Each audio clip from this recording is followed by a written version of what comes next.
Hi dear students, welcome to Way to Career Check YouTube channel. நம்மளுடைய TN medical selection committee அப்படிங்கிற அமைப்பானது நம்மளுடைய paramedical degree courses and diploma நர்சிங்கான online counselling ப்ராசஸோடைய next ஸ்டெப்புக்கு move ஆயிடுச்சு. அதாவது பிடபிள்யூடி கேண்டிடேட்டுக்கான சர்டிஃபிகேட் வெரிஃபிகேஷன், அதாவது PWD students rank list release பண்ணியிருக்காங்க. அந்த நேம் இருக்கிற ஸ்டூடெண்ட்ஸ் சர்டிஃபிகேட் வெரிஃபிகேஷனுக்காக சென்னைக்கு போகிறதுக்கான ஒரு அறிவிப்பை கொடுத்துருக்காங்க. அதாவது 25-26 ஆண்டுக்கான மருத்துவம் சார்ந்த படிப்புகள் பேராமெடிக்கல் டிகிரி கோர்சஸ் மற்றும் diploma in nursing for women course மாற்றுத்திறனாளி பிரிவிற்கு விண்ணப்பித்த கீழ்கண்ட விண்ணப்பதாரர்கள் அவர்கள் பெயருக்கு எதிரே குறிப்பிட்டுள்ள நாள் மற்றும் நேரத்தில் தங்களது மாற்றுத்திறனாளி சான்றிதழுடன் தேர்வுக்குழு மருத்துவ கல்வி இயக்கம் மற்றும் ஆராய்ச்சி கீழ்ப்பாக்கம் சென்னை 10 என்ற இடத்திற்கு நேரில் வருகை தந்து சிறப்பு மருத்துவ பரிசோதனை குழுவில் கலந்து கொள்ளுமாறு கேட்டுக்கொள்ளப்படுகிறார்கள்.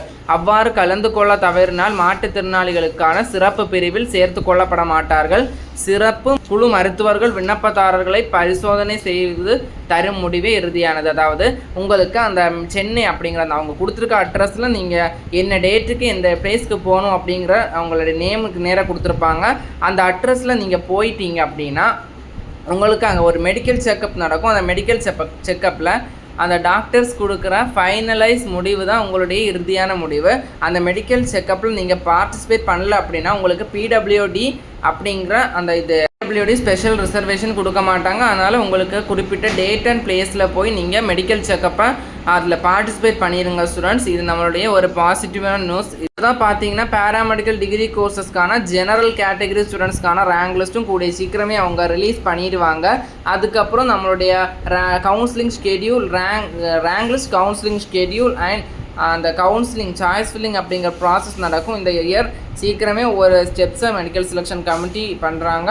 உங்களுக்கான சாய்ஸ் ஃபில்லிங் லிஸ்ட்டை ரெடி பண்ணி வச்சுக்கோங்க. எப்போ வேணாலும் கவுன்சிலிங் ஸ்டார்ட் ஆகிறதுக்கு சான்ஸ் இருக்குது. எப்போ வேணாலும் ரேங்க் லிஸ்ட் எதிர்பார்க்கலாம். இந்த ரேங்க் லிஸ்ட் அப்படிங்கிறது பார்த்திங்கன்னா இந்த டிப்ளமோ கோர்சஸோட அப்ளிகேஷன், அதாவது 20 to 25 டேஸ்க்குள்ளே ரேங்க் லிஸ்ட் வெளிவரதுக்கான சான்சஸ் இருக்குது. அதனால் எல்லா ஸ்டூடெண்ட்ஸும் பாசிட்டிவான வைப்போடு இருங்க.